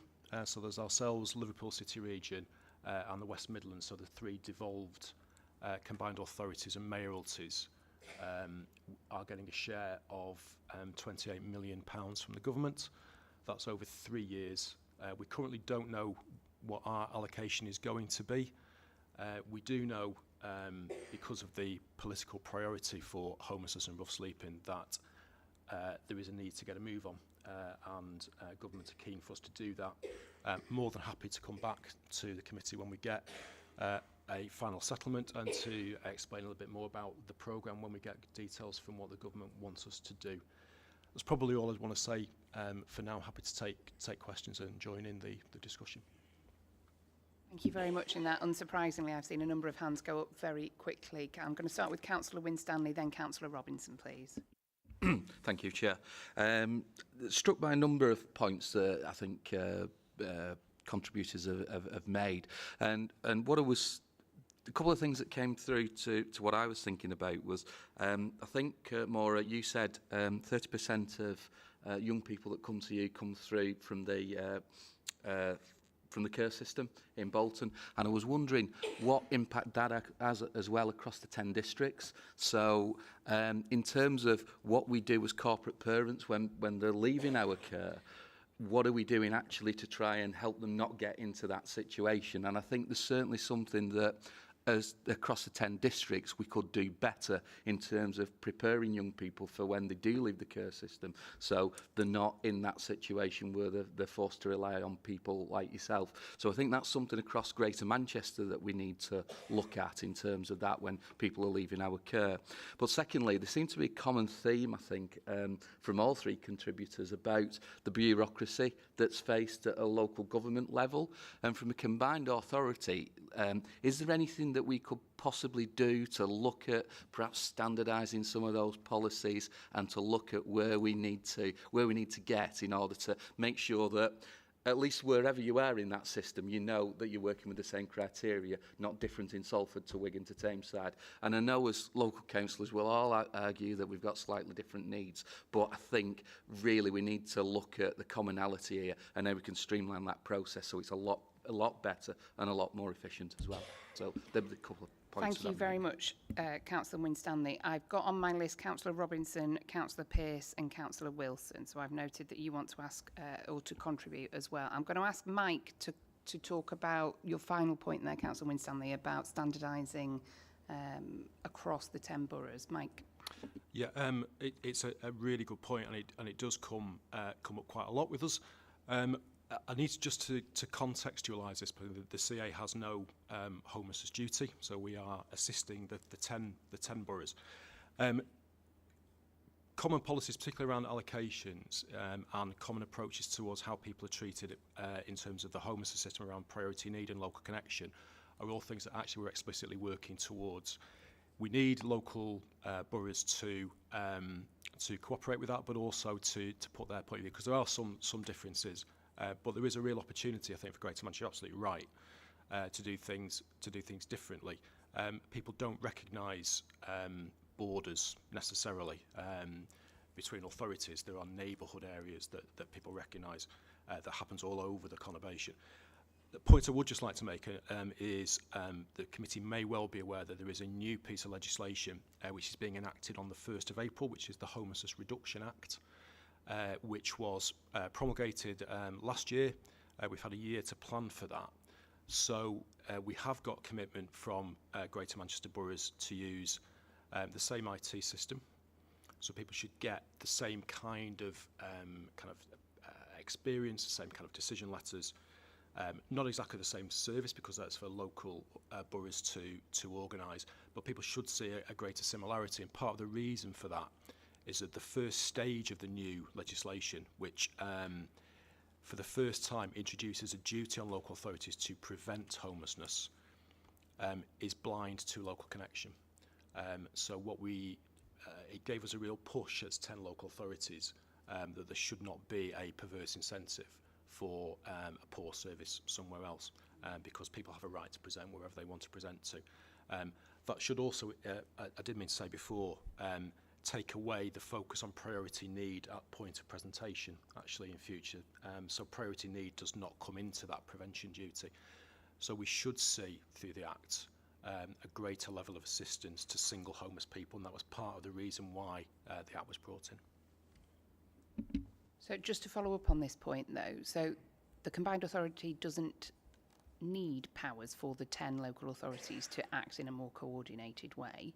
Is there something this committee can do, as in who do we need to lobby, who do we need to push to get this to happen more quickly and in a more coordinated way? Oops. No, the CA doesn't need to ask for more powers for people to act collectively, and actually Greater Manchester does have a really good history of working collaboratively. If the committee is so minded, then I guess there is a conversation to be had back with individual leaders, but also in terms of the CA and the wider leadership team to look to investigate whether or not there is something else we should be doing as 10 rather than as 10 individuals. Thank you. I'm going to bring in other colleagues. Councillor Robinson, you're next, please. Thank you, Chair. Hi, Mike. I've met you before because I chair the Homeless Forum for the Borough of Rochdale. We've got about 13 what they call soup kitchens, but we're changing that. We don't want them to be known as soup kitchens anymore. As far as I'm concerned, it's going to be called community kitchens because there's more than people that are on the streets that attend. Like you've got families that are below poverty level, got no food in the house, so they're turning up to these soup kitchens now. So it's not just about people that are on the streets. I have an officer who is absolutely brilliant at his job, and he knows every one of the people that we have on our streets in Rochdale. And during the Bad Winter programme that we put in place, we managed to get everybody off the streets over the winter, the bad weather that we've had, apart from one person who he was so adamant he wasn't going anywhere, he was staying put, and you can't always get to every one of them. I went to a meeting about 8 weeks ago in the Leaf building, the housing, with Paul Dennett, and he's been requested to write to the government to ask when are we going to get this money that we've been promised for the housing. So I'm not sure where Paul is on that, but I'd like you, if you can, Mike, can you chase that up for us, please? Thank you. Yeah, more than happy to chase Mayor Dennett up for extra money. Councillor Pearce, you're next on my list, please. Councillor Walker, I've noted your indication also. Councillor Pearce.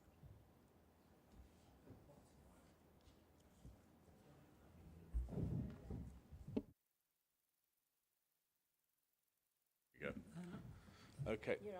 Right. Thanks, Chair. First off, thank everybody who's done presentations today. I thought they were extremely powerful, and it just brings you up short, really, as to know, one, how lucky you are if you have a home, but also to sort of make you think about how you're doing your work and what you're doing as councillors, and what policies we really want to be looking at. My sort of 2 points is one related to the point that was made earlier about the care system. It's a very worrying point that you made, that 30% of people from the care system being made either homeless or potentially homeless. We've had across Greater Manchester, but certainly in Tameside, a large number of additional children recently presenting themselves or being presented as vulnerable and going into a sort of looked after system. Whether that's on a temporary basis or a permanent basis, it still doesn't bode well for the number of people within the care sector. Now, my question is really to the people who presented really is around: are you having any dialogue and have you any access to speaking with people in the care sector to say, or have you ideas for what's going wrong in terms of people ending up on the streets or having severe problems with housing and homelessness? Are there things we can, the care sector can do, such local authorities can do, which we should be aware of, or things which we can do collectively as the 10 local authorities? But my question is also expands into the into the Army veterans as well, because obviously are there questions that we should be being asked of the armed services in terms of what they're doing when people are released from terms of service or off the contract or however it works these days?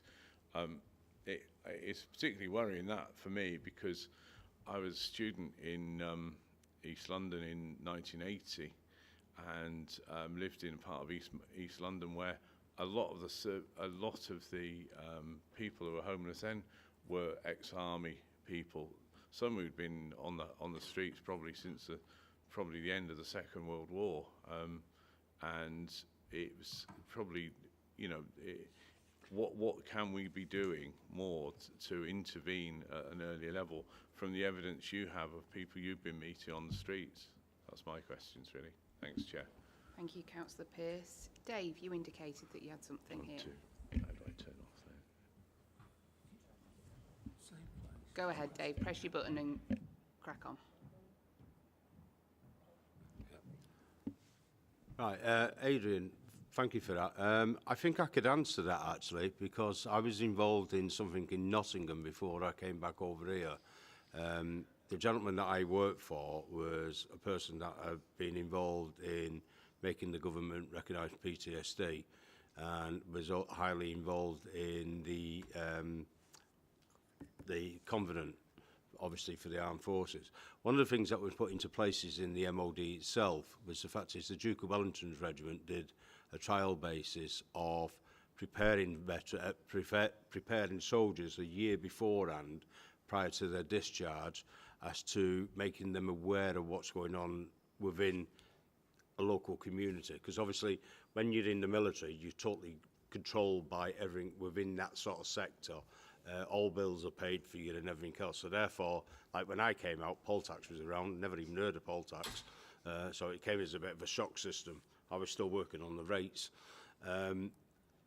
What they're doing now, basically, in the forces, 1 year prior to your discharge, once you've actually signed your paperwork to say that you're going to be discharged at the end of your contract, you then start going through a preparation area and a time period of making you aware of what's going on outside, making application for housing to your local councils, making, if you've got issues concerning your children for schooling and various items like this.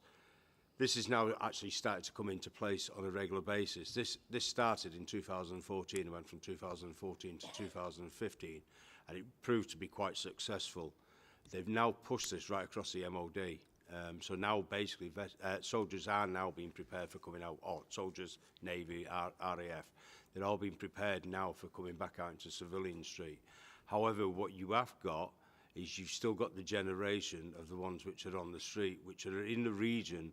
If you're talking about 396,000, 1 in 10, is quite a lot of veterans back on your streets, and that's only a rough idea of your numbers. These are the ones that are being picked up by organisations like myself. I have links throughout the country with different organisations that deal totally with veterans, inclusive of the RBL and SAFA, which are obviously the biggest ones. We now obviously are dealing with veterans on a regular basis. I mean, this week in particular, I've dealt with two, which are not from our own city, but I've actually dealt with one from Chatham and one from Portsmouth, because we get referrals from different places. The system is now basically the ones that had actually been dealt with on the streets are actually working backwards now to the ones which are actually coming out, which are obviously going forwards. I would say in the region it's going to take at least another 20 years plus to deal with the veterans' situation on the street. A lot of veterans will not talk to outsiders, which was one of the big issues when I came back to Manchester. In the fact is that Salford Armed Forces Veterans Network, which was the main network for Salford, had no idea what veterans was on the streets because they couldn't get to talk to anybody. There's lots of people running around in combat, but that doesn't say that they're veterans. It takes a veteran to know a veteran, basically, because we've got our own jargon, we've got our own sort of mannerisms and everything else. And it does work, in particular for us, that I can go out and I can recognise a soldier or a Navy person or an RAF person quite easily off the streets by the way that they act and the way that they conduct themselves. So having obviously like an organisation like us around and just dealing with the military side is quite beneficial, and there's obviously other organisations that we can go to outside RBL and SAFA, we can go back to regiments and everything else, and that works quite well for us. Maura, did you have anything to say about the care system particularly? Yes, the care leavers that we accommodate are 30% of our total numbers that we work with 350 young people every year, 30% of care leavers. But I think the percentage of care leavers that experience homelessness are actually higher, because there are a number of young people in the year that we are not able to accommodate because the needs are still too high for what we even provide. So I would welcome a review of what is happening for care leavers generally, and we work very closely with our leaving care team. But there are some young people who have been in very specialised facilities for a significant period of their lives, their young lives, and to expect them at 16 to just come and adjust and live in supported housing where there are boundaries and you know, some rules around health and safety and stuff like that, nothing major, but, you know, would not be able to manage for a day, is quite a challenge, really. And I don't know whether the Housing First model will, you know, address some of that. But I did some consultation locally and said, look, you tell me what you would need for that cohort, for the young people that have got the highest needs. We're talking about a very small number of people, but they're having the biggest impact around the borough. Tell me what it looks like and let me go away and have a look at a model. And even if it takes me 5 years, at least let's have the conversation about what it looks like. And it took 3 meetings for somebody to say, it's a building without any rules. And I thought, well, good luck with that, because I ain't running it. You know, I wouldn't get it insured for a start. You know, it'd be really difficult. I thought, well, are you talking about a prison or a secure unit, which is clearly not the answer and not what the young people deserve. So some of the work with care leavers needs to be done well before the age of, you know, looking at independent living. And again, because of austerity and the cuts, some of the projects that used to exist in-house that dealt with young people that were in that transition period, 16 and 17, no longer exist. They've disappeared, and we've kind of picked up that role in Bolton. But it's still quite difficult. But I just want to mention what you were mentioning, Dave, about quality around some of the services. And unfortunately, I can only vouch for my own, and it's brilliant, and obviously I'm biased. But in days gone by, we were all monitored by what was the Supporting People QOF framework. And, you know, that had its problems and its challenges, but at least there was a standardisation and benchmark for providers to have to meet, and we were regularly inspected and we were accountable, and we had to provide evidence that we met a certain standard, and that included our costs and what we charge young people in service charges. I mean, with Bolton Young Persons, we pay all the service charges. We don't charge the young people. They can't afford it. It's ridiculous. They get free laundry, everything's free, and in one of our services all the food is free as well. But there are some services locally who are just taking the mick with it, and they are creating a system that benefits themselves and not the client group.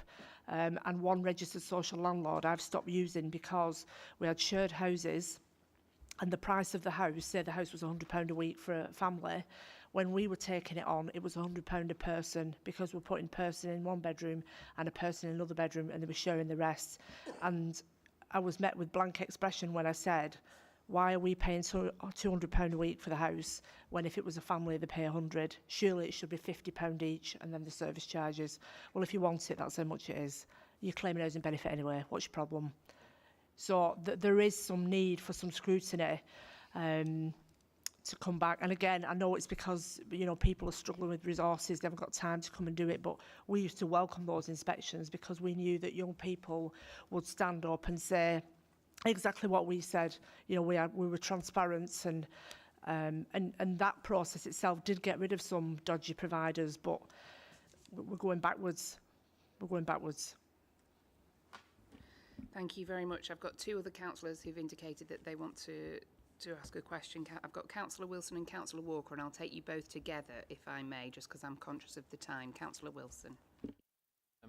Well, it's a comment and a question, really. The comment is on prevention. I mean, firstly, thank you to you guys for presenting. It's very powerful to hear your story and about the work you're doing. I think on the prevention side, there is some decent stuff in the Homelessness Reduction Act, which was talked about. Certainly, the duty towards prevention and have recognising people who are in danger of becoming homeless, as well as those who are actually homeless. But I think the two things that came up most commonly in terms of what's causing people to end up on the streets are the punitive sanctions regime we have at the moment, and universal credit. And there were some of us in local government that were warning that when the proposals for universal credit came out, that it was going to be a disaster. We were proved right by the pilots, but the government ploughed ahead with it anyway. So, I mean, I think if we're talking about prevention within the Homelessness Reduction Act, in a way that I think that should be bounced back to the government somehow. But my question is with regard to young people, because I think some of the benefit reforms of over the last 8 years have been very much based on an idealised view of the young person's lives, that they can just crash back with their family, and that they can share flats with friends, and that just isn't true in the case of some of our most vulnerable young people. So, I mean, my question for the combined authority is: there any way we can, any mechanisms we can use to counteract that disadvantage that young people face within the benefit system, but within the whole picture of homelessness and getting back into accommodation? I'm going to bring Councillor Walker in before I bring you in, Mike, if I may, because I'm conscious of time. And Councillor Peace, I think, is possibly trying to gesture in my general direction. Councillor Walker, please. Well, the rough sleeper table that you produced in your paper, I'm just a bit concerned because this gentleman, in his earlier presentation, made a point about Manchester, and he talked about 4,000, rough sleepers. Now, according to our table, there's 94 in the whole of Manchester, and I'm not calling Manchester here, but I do know that in my own authority, some years ago, when we started being more demanding about these figures, suddenly the figures went up very substantially. Now, I know that there's been an increase anyway over the last 7 or 8 years. That's been very clear. But I happened to be in Oldham on Friday night, and I saw more than 2 rough sleep. Now, I'm not saying that they were genuine rough sleepers. They looked like it. They were in sleeping bags. They were in doorways and at the back side of car parks and there was more than 2 of them. And according to this, so that was 2017. So this is 2018. So perhaps the figures in Oldham have, but I wonder whether it's the way we're deciding to count these numbers, because if we're going to try and make a serious impact as Greater Manchester, I'd like it to be as close as we can to an accurate level playing field that we're talking about, and not some, you know, I don't believe there's only 2 rough sleepers in Oldham. I'm sorry. I just do not believe it. Thank you, Councillor Walker. We're going to ask Mike to address that, but I'm going to take the final question from Councillor Peat, and then, because we're tight on time, Councillor Peat, if you... Lovely. Thank you. I'll keep this as short as possible. It seems to me that actually we could very usefully carry on talking about this all afternoon. Obviously we can't do that. So the choice we're left with is, what are we going to do? And it seems to me that there is no reason at all why we can't set up some working group to deal with it, if that's the choice. We can bring it back to meetings frequently, but we have a lot of other things to deal with as well. So in the past, in the previous scrutiny regime, we had task and finish groups where we could set up a group of interested people, hopefully at least one from every authority, where we could talk about these issues, share our common ideas, go back to our authorities and see how we can work more closely together. That's just a very quick summary. No, I'm catching it. Completely agree with your sentiment that we could all sit here and say very worthy words, but if we don't do anything, then what on earth was the point of the last 2 hours? I think we'll come on to that. Susan's been taking some extremely good notes, and when I wrap up, I'll have some suggestions about how we take this forward, but absolutely agree with that point. Mike, there were a few issues there. If you could pick up on those, and then we'll wrap up, please. Sure, I'll try and take things from my notes of what I think people have asked, so hopefully respond to everything. In terms of care leavers, use care leavers as an example really of a group that is disproportionate.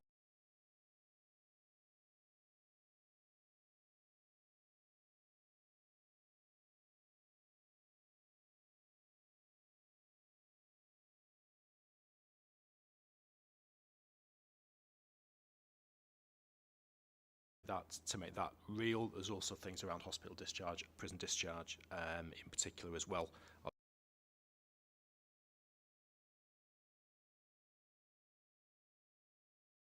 Absolutely right. I mean, the danger of the Homelessness Reduction Act is that because it's not backed by resources, we lose some of the good stuff in it. In answer to your question, what we are trying to do is to get local authorities to be really creative about how they divvy up their things like their discretionary housing payments budget to support people in accommodation, but also to prevent homelessness and use that pot of public money, and also people's prevention. In each local authority, some people charge council tax, some people don't, as one obvious example. But I think looking at that across the piece, again, the responsibility lies with the local authorities, but the combined authority can use, the mayor talks quite often about his soft power, and I think this is the sort of thing where he could be asking leaders to look at that sort of thing. And I think the other point that was mentioned was about the inspection regime and about quality. I think we want quality services for our residents, our people who are in Greater Manchester. And I think making whether it is a common set of expected standards, so maybe not quite an inspection regime in the same way, but it's the soft power of, well, this is what we expect. If you're providing something for people who are sleeping rough, this is the level that we expect, and this is the charging structure that we expect. So using some of that soft power. I'm not going to bring you in, Dave, I'm afraid, but I'm very happy to talk to you afterwards just because we've run out of time. They're the proposals that I have for the committee. Does that sound like a reasonable way to proceed from this point? Is that agreed? Thank you very much indeed. 2 very small final items on the agenda before I release you to the buffet which has arrived at the back of the room. One is the work programme. are members content to note the work programme? We have one more meeting in this municipal year, which is in April, and then we'll have more information there about the June meeting, because of course the May meeting has been cancelled. And then the date and time of our next meeting, we're off to the Friends Meeting House on Tuesday the 17th of April at 6 p.m. Thank you very much, everybody. Enjoy the rest of your Tuesday.